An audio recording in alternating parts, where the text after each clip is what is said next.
Hello and welcome back to Beauty Bee, where my hair looks exactly the same as it did last time you saw me because I definitely did not decide on a whim to chop 4 inches off last night by myself. Now, I recently decided that I was going to pan the most wearable, most everyday, most easily pannable items, a red lipstick. In fact, it was this red lipstick. This is the Bite Beauty Power Move Creamy Matte Lip Crayon. Creamy Matte? Questionable. This is in the shade Negroni. It is quite a bright red and it has quite a bit of pink to it. Though I feel like the pink comes out more over the course of the day. It looks just sort of a fire engine cherry red when first swatched. And I have quite a bit of this to finish over the next few weeks. I know that doesn't look like very much, but in the world of lip products, it is amazing how far such a little amount of product can go. So these last few days, I have made a project of finding different ways to wear this lipstick. And I came up with 4 looks that I've been really happy with, and I wanted to put them together in a video. I have worn this lipstick straight up by itself several different times on my channel, and it is a nice color. It's a little bit hard to wear just because of the maintenance that's needed. This transfers like crazy. It can get on my teeth if I'm not careful. I get a lovely little line right here under my lips if I am not thinking. I guess I purse my lips or something a lot more than I realize, but some facial expression happens and I end up with lipstick right there. It's very attractive. Bright red is not always my style. It's something that I enjoy, it's something that I will wear on occasion, but probably not often enough naturally to pan this in the time frame I have allotted myself. So in all 4 of these looks, I have worn this just a little bit differently than I might usually to get some different effects. Now, 3 of these looks involve mixing this lipstick with another color. The first we're going to talk about was a pan, get ready with me using my Pan Those Eyeshadows video that I filmed about a week ago. And in that video, I mixed it with this NYX lipstick in Dirty Talk, which is deep raspberry, I think would be a reasonable description of it. It's definitely more pink purple than the shade is. It's also a little bit deeper and overall a little bit more muted. And I found that that made a really lovely color.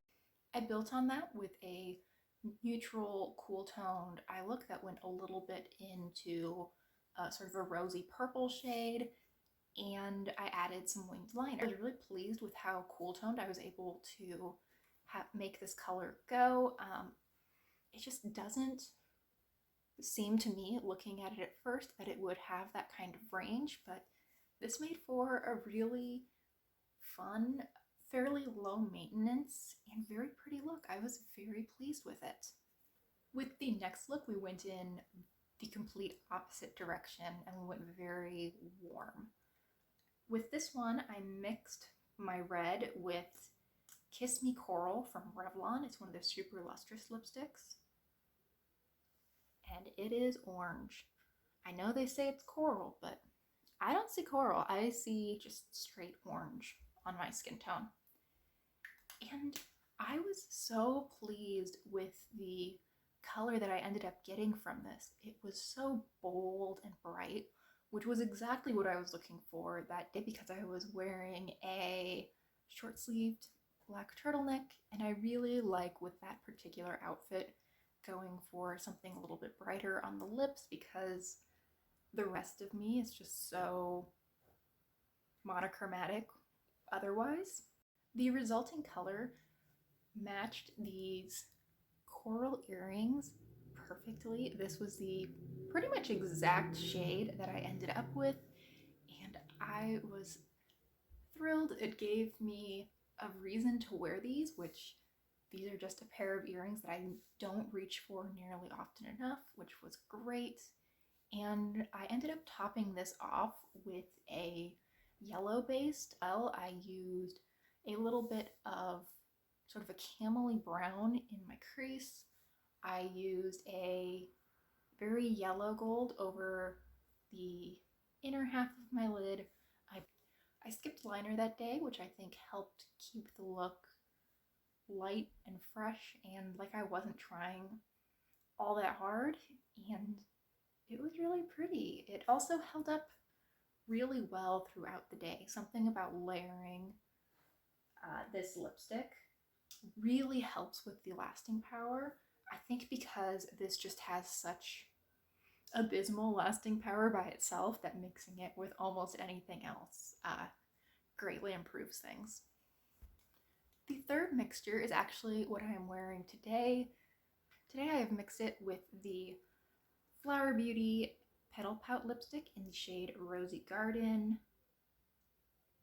Here is a swatch of that. It is a very bright pink. I love this lipstick. It is such a flattering color on me. It's one that I wear quite a bit. And how I achieved this sort of popsicle stain look is I first put a little bit of this just on the lower lip, not going all the way out to the edges, and I smushed my lips together to sheer it out a little bit, transfer the color to my top lip. Then I repeated the same step with the Bite lipstick, again putting just a little bit at the very center of my lip, actually even in a little bit of a smaller area than I did with the Flower Beauty lipstick. Again, I smushed my lips, and then I just took a clean finger and just rubbed over the edges to get a little bit more of a blurred line and not that super crisp line that I was going for on the other day. I am a little surprised at just how pink this went. I thought it would be a little bit more red than it ended up, but hey, I'm not complaining. I love me a good pink lipstick.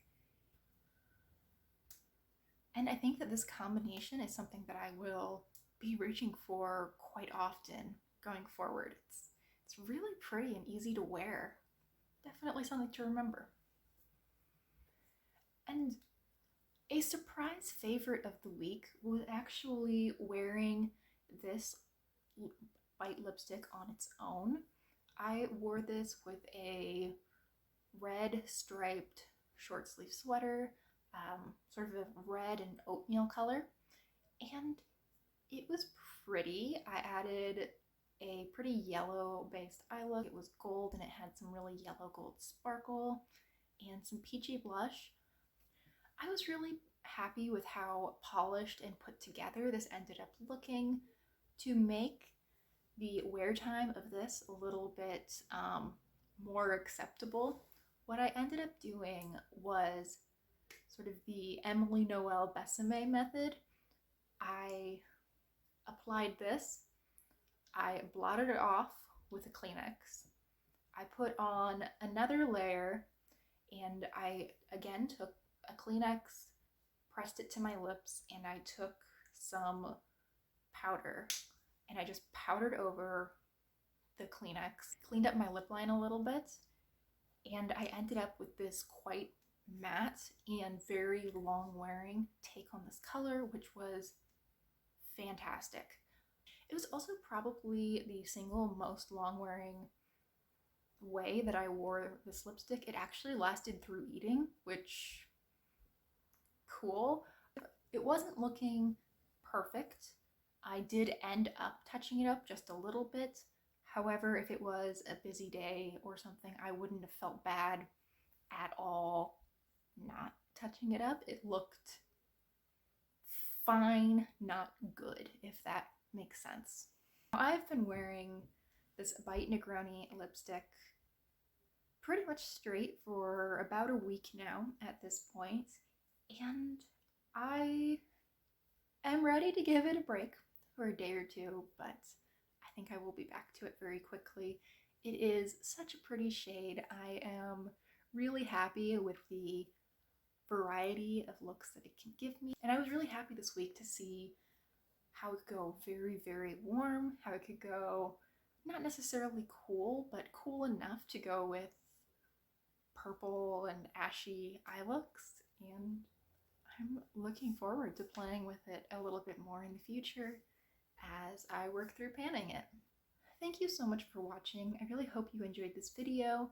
If you did, I would strongly recommend checking out my video on this Rosey Garden lipstick from Flower Beauty.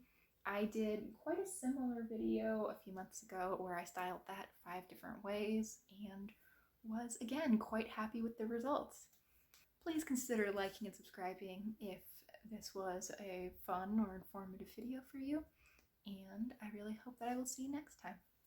Bye!